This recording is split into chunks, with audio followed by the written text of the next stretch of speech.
Before starting conversion process, I'll give some important tips which may be useful during the conversion process. Suppose if you want to increase the number of carbons, you can use different techniques like converting it into cyanide. Suppose if alkyl halide reacts with the potassium cyanide, alkyl cyanide is formed which contains one carbon more than the alkyl halide. And similarly, to double the number of carbons, Woods reaction can be used in which alkyl halide reacts with the sodium to form alkane having double the number of carbons to alkyl halide. So to increase one carbon, you have to convert alkyl halide to cyanide, and to double the number of carbons, you can use Woods reaction. And to increase the number of carbons, even you can use Grignard's reagents. So Grignard's reagents react with aldehydes and ketones to give addition product which on hydrolysis will give alcohol. So to increase the number of carbons, you can use Grignard's reagents. So any of these three processes you can use to increase the number of carbons. Similarly, you can decrease the number of carbons by using different techniques. Like for example, amide. Okay, amide is treated with bromine and alcoholic potassium hydroxide mixture to form amine. So this is Hoffman bromide reaction in which amine contains one carbon less than the amide. So to decrease the number of carbons, you can use Hoffman bromide reaction, or you can use decarboxylation process. Okay, so sodium salt of carboxylic acid is heated with soda lime so that alkane is obtained. So this alkane will have one carbon less than the carboxylic acid. Okay, so to decrease the number of carbons, either you can use Hoffman bromide process or decarboxylation of sodium salts of carboxylic acid. Remember these tips, they will be useful. First example, acetic acid to ethylamine. And if you observe here, acetic acid is ethanoic acid which contains two carbons, and ethylamine also contains two carbons. Okay, so acetic acid is CH3COOH, and ethylamine is CH3CH2NH2. Okay, both of them contain equal number of carbons, and here this is a very easy conversion. Now let us see the conversion map before start doing this conversion. Okay, so here it is asked to convert acid to amine. So here you will find acid, and amine is present here. So that means you have to proceed through this route. Okay, so first acid is converted into cyanide, and cyanide is converted into amine. So here amine and acid have equal number of carbons, so you have to go through this route. Suppose if you want to decrease the number of carbons, you can go through this route, because Hoffman bromide reaction involves decrease in number of carbons. So you have to proceed through the original route like this, right? Okay, now let us see the conversion. So first we'll convert acid into amide, and then it is converted into cyanide, and then cyanide is converted into amine, right? So first acid is converted into amide, amide is converted into cyanide, cyanide is converted into amine. Okay, so first acetic acid is heated with ammonia so that acetamide is obtained. So when acetic acid reacts with ammonia, ammonium acetate is formed. Okay, which on heating will give acetamide. So this is acetamide, and this acetamide can be converted into cyanide. Okay, so this is done by heating this amide in the presence of phosphorus pentoxide. So when acetamide is heated with phosphorus pentoxide, methyl cyanide is formed. Okay, now this is reduced. Okay, how do we convert cyanide into amines?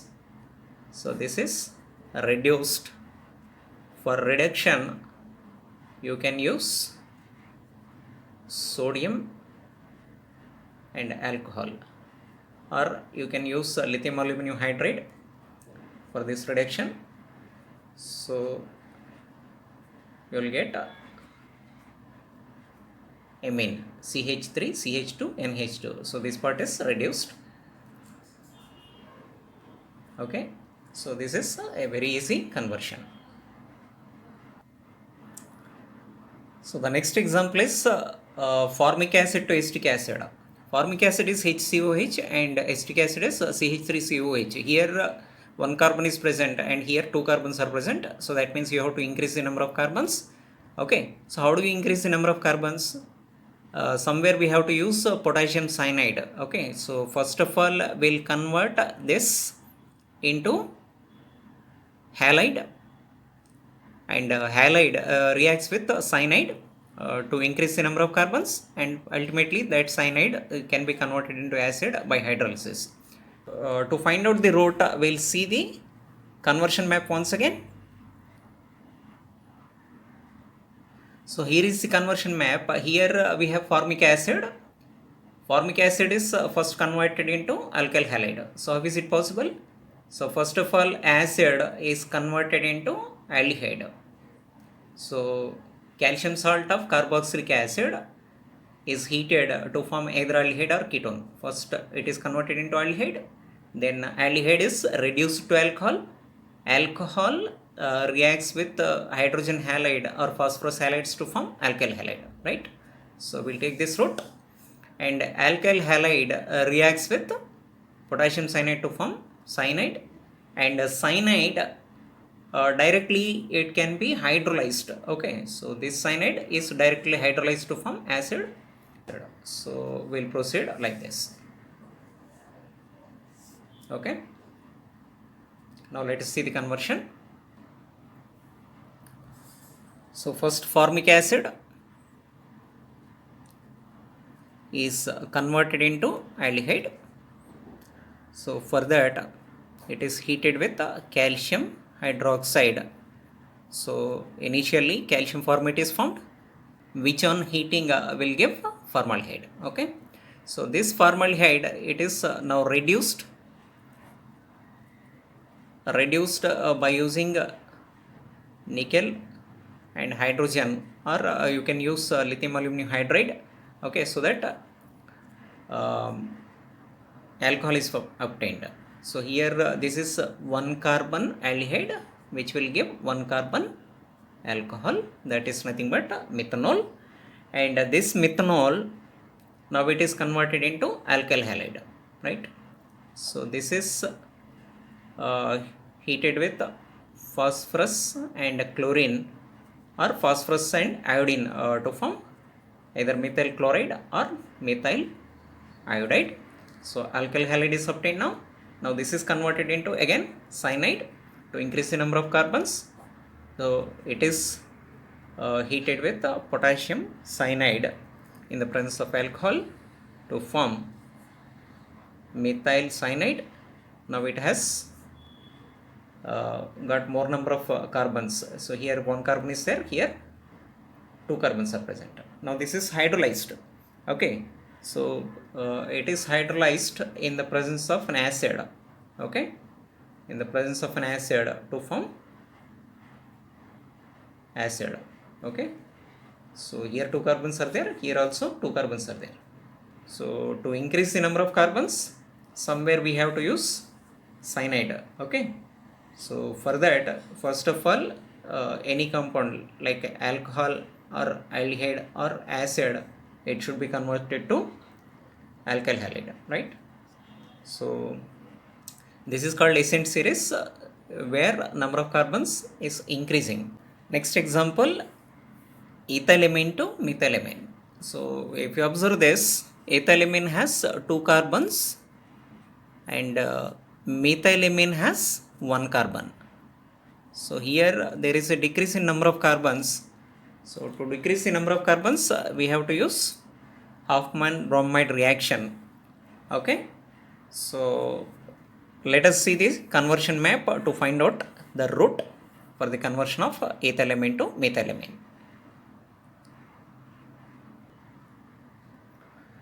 So here is the conversion map. Here ethylamine is given and methylamine is asked. Okay, so here is amine, and again we have to come to this. Okay, for decreasing the number of carbons, we can use Hofmann bromide reaction. So first of all, amine should be converted to amide. So how is it possible? Amine can be converted to alcohol and then aldehyde, acid, finally to amide.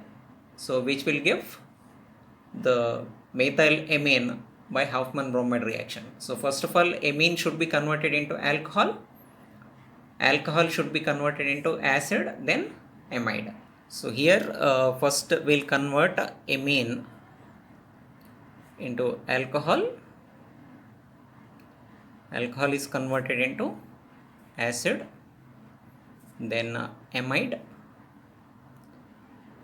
amide is converted back to amine but with less number of carbons, right?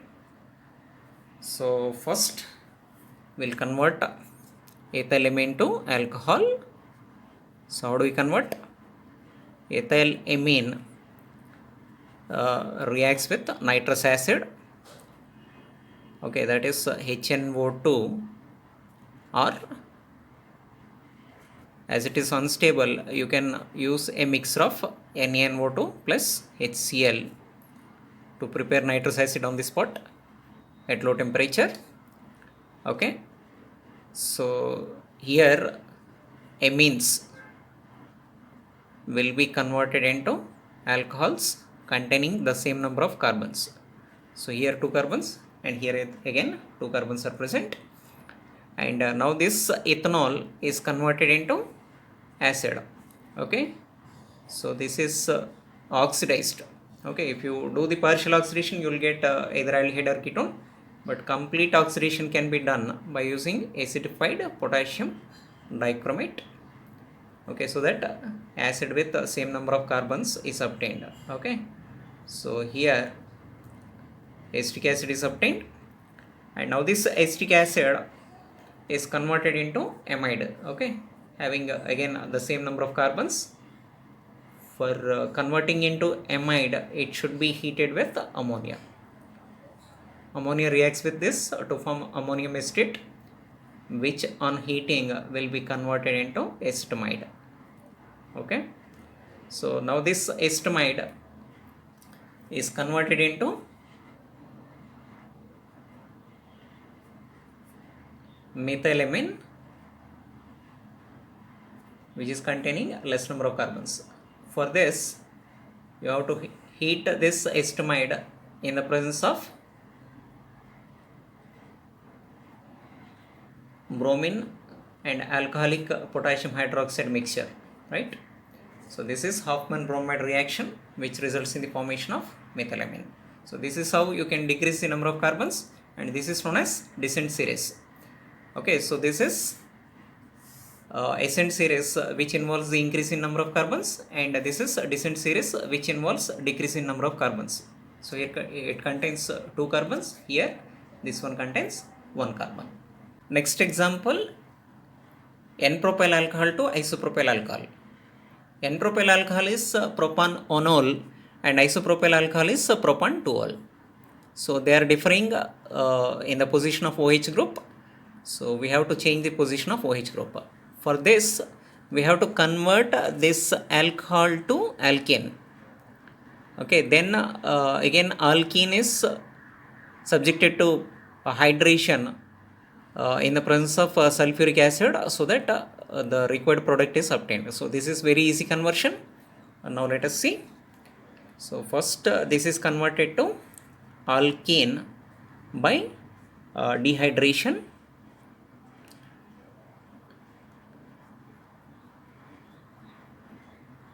So propanol is heated with concentrated sulfuric acid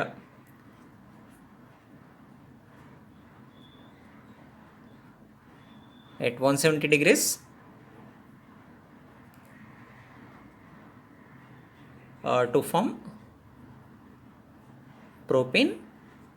Okay, so here water is removed, so that propane is obtained. Now this propane can be easily converted into propanol. Okay, so when it is subjected to hydration in the presence of dilute sulfuric acid, addition of water takes place, and here water means HOH. So here negative part is added to carbon containing less number of hydrogens as per Markovnich's rule. So that is why, so you will get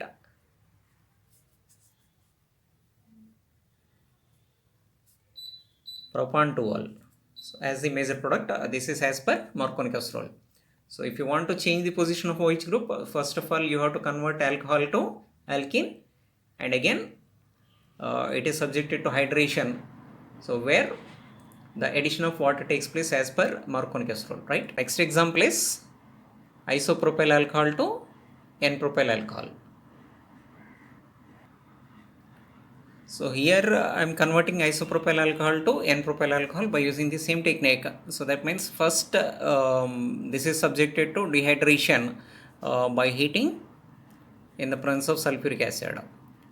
When isopropyl alcohol is subjected to dehydration in the presence of concentrated sulfuric acid at 170 degrees C, propane is obtained. Now this propane is treated with hydrogen bromide. Okay, so this is hydrogen bromide. Okay, when hydrogen bromide is added, what happens? Negative part is added to the carbon containing less number of carbons, so that 2-bromopropane is formed. But actually we require 1-bromopropane. For that, hydrogen bromide is treated in the presence of peroxide. Okay, so if you use peroxide, the anti-Markovnikov product is formed. Okay, so that what happens? 1-bromopropane is formed. Now this is treated with the aqueous solution of potassium hydroxide or sodium hydroxide. So this is aqueous potassium hydroxide.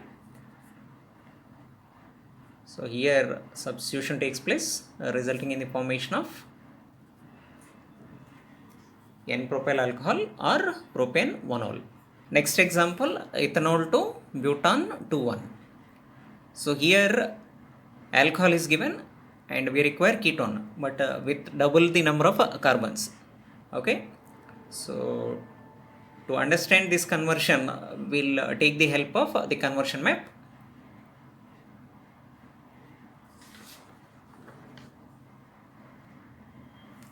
So we are given alcohol, that is ethanol, and we require ketone, but with double the number of carbons. So first of all, alcohol is converted into aldehyde, and to increase the number of carbons, we'll treat this aldehyde with Grignard's reagents, so that required number of carbons is obtained in the addition product.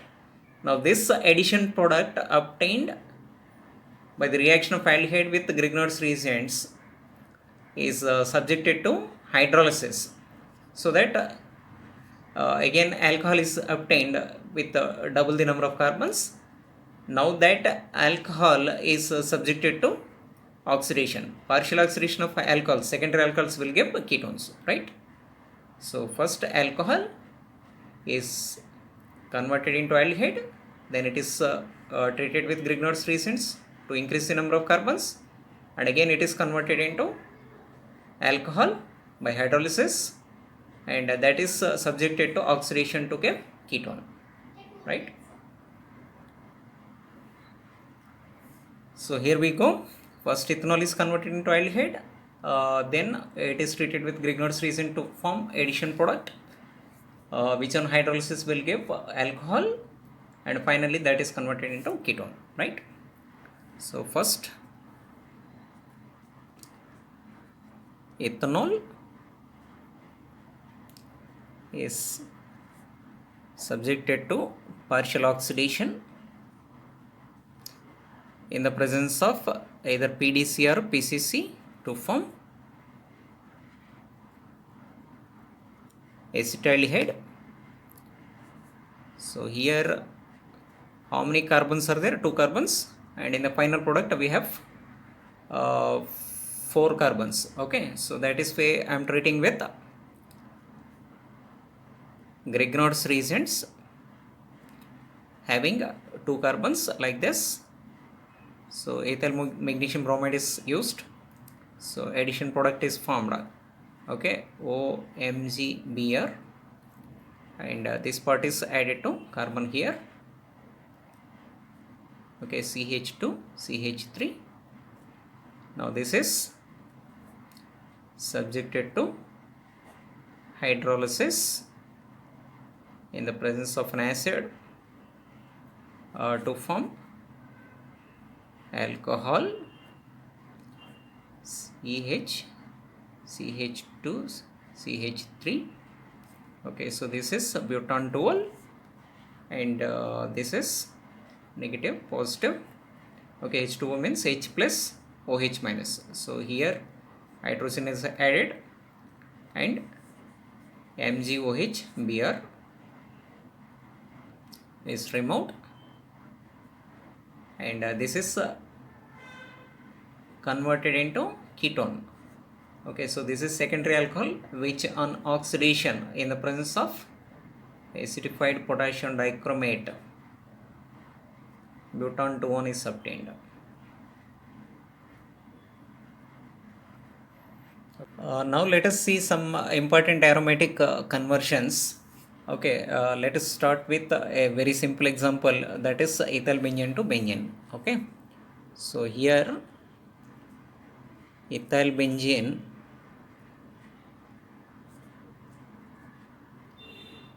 to benzene.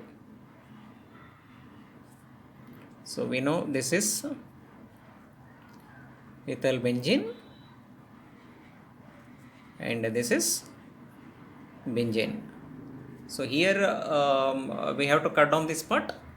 So for that we have to decrease the number of carbons. Number of carbons can be decreased by using Hoffman bromide method or decarboxylation process. So let us see the conversion map before doing this conversion. Okay, so here is the conversion map, and here alkyl benzene is given. So alkyl benzene is present here, so we require benzene. So for that alkyl benzene can be converted into acid, because we can use decarboxylation process to convert acid, okay, that is benzoic acid to benzene. Okay, so first we'll convert alkyl benzene like ethyl benzene or toluene to benzoic acid. Okay, so for that we can use oxidation process in the presence of acidified potassium permanganate. So this is the conversion route. First I'll convert ethyl benzene to benzoic acid, then benzoic acid to benzene. Okay, so first ethyl benzene is oxidized in the presence of potassium permanganate. Acidified potassium permanganate on hot condition will give benzoic acid. Now this benzoic acid is converted into sodium salt of benzoic acid by treating with sodium hydroxide. Otherwise you can use soda lime directly. Okay, so when it is heated with soda lime, then benzene is obtained. First sodium salt of benzoic acid is obtained, which further reacts with soda lime to form benzene. Okay, so this is a very easy conversion. Next example is phenol to benzoic acid, and again we'll see the conversion map here to understand this conversion process. Here we go. Here we are given phenol and we require benzoic acid. So here you can see phenol cannot be converted directly into benzoic acid. First we have to convert phenol to benzene. Okay, so that is possible. Okay, you can directly convert phenol to benzene by reduction. Okay, now benzene can be converted into benzoic acid by using this route, that is by converting benzene into benzaldehyde then to benzoic acid, or you can convert benzene into toluene or any alkyl benzene which on oxidation will give benzoic acid. So first phenol to benzene, benzene to toluene, toluene to benzoic acid. So that is the route. So phenol is converted into benzene, benzene to toluene, toluene to benzoic acid. So first of all, phenol is reduced by using zinc.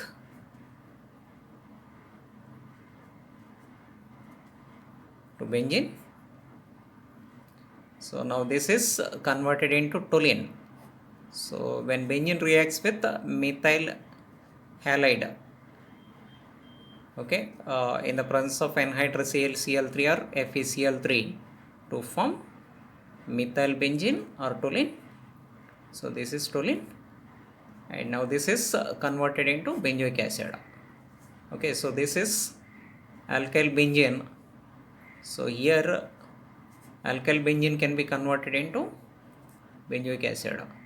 So here, irrespective of number of carbons present in this side chain, this part is converted into COH group. Okay, so here this oxidation is done in the presence of acidified potassium permanganate. Okay, when toluene is oxidized in the presence of acidified potassium permanganate, benzoic acid is obtained. Next example, phenol to 2-hydroxybenzoic acid or aspirin. Okay, so this is actually aspirin.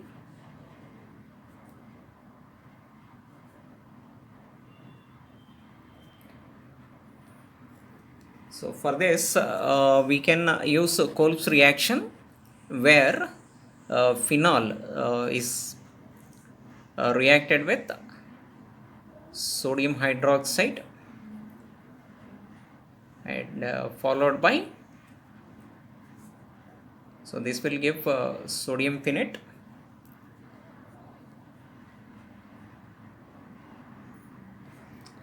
and this sodium phenate is treated with carbon dioxide to form phenyl sodium carbonate.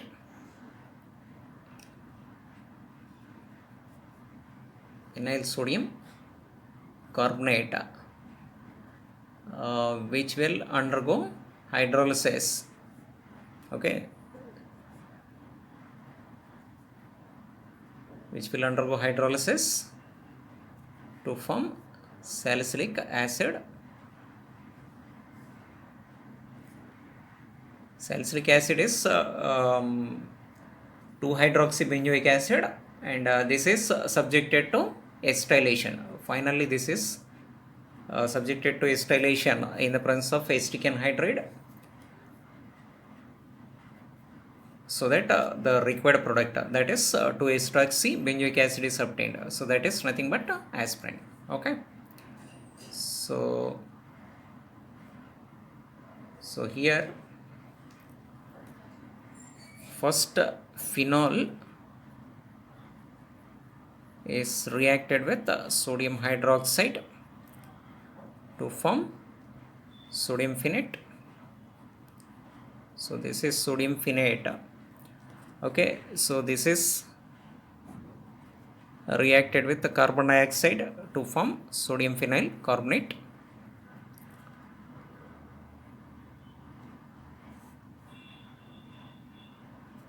Okay, so this is sodium phenyl carbonate. Okay, so when sodium phenoxide is heated with carbon dioxide at high temperature and pressure,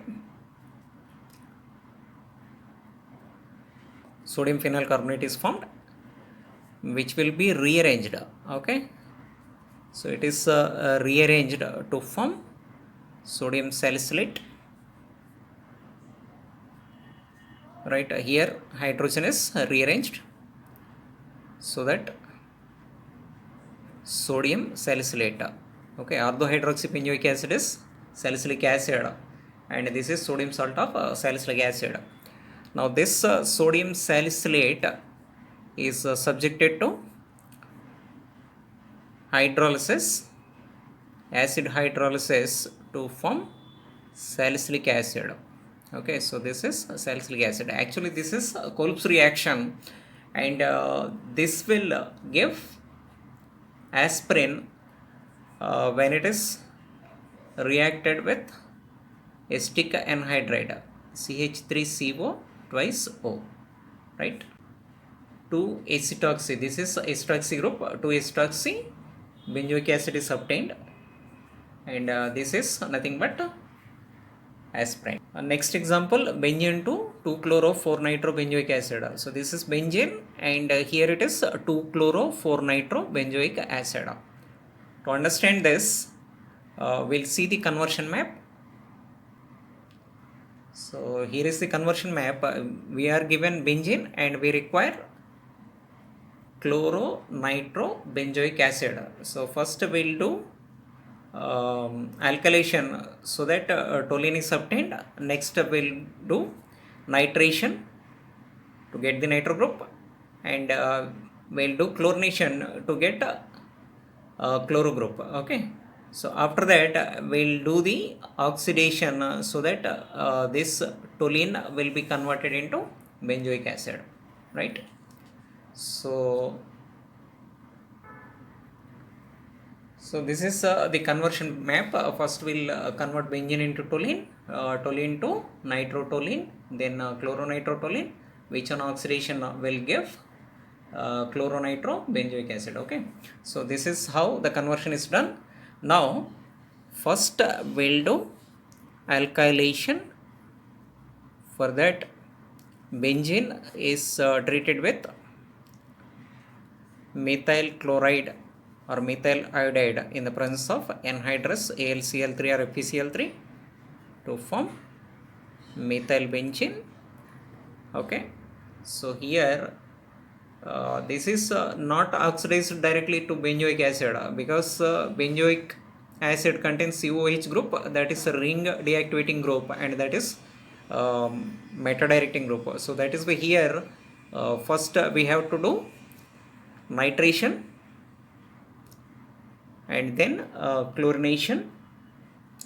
So if nitration is done by using nitration mixture, so that is the mixture of nitric acid and sulfuric acid, will get nitro group at either ortho or para position. So this is ortho para directing group. Okay, so because of steric effect, para product is formed as the major product. So this is para nitrotoluene, okay, or 4-nitrotoluene, and now this is subjected to chlorination. Okay, so it is reacted with chlorine in the presence of anhydrous AlCl3 or FeCl3. Okay, so what is the directive influence of this group? So this is ortho para directing group. So as para position is blocked, obviously this will go to ortho position. Okay, so here Again, if you take NO2 group, that is ring deactivating, and here this is activating, so that is why this is dominant group. So obviously this will influence the next substituent. So chlorine will be obviously directed to ortho position, and moreover this is a meta directing group, so that is why chlorine will be substituted here. Okay, so here CH3 NO2 and this is Cl, right? So this is 2-chloro 4-nitrotoluene. Now this part can be oxidized. Okay, so when it is subjected to oxidation in the presence of alkaline potassium permanganate or acidified potassium permanganate,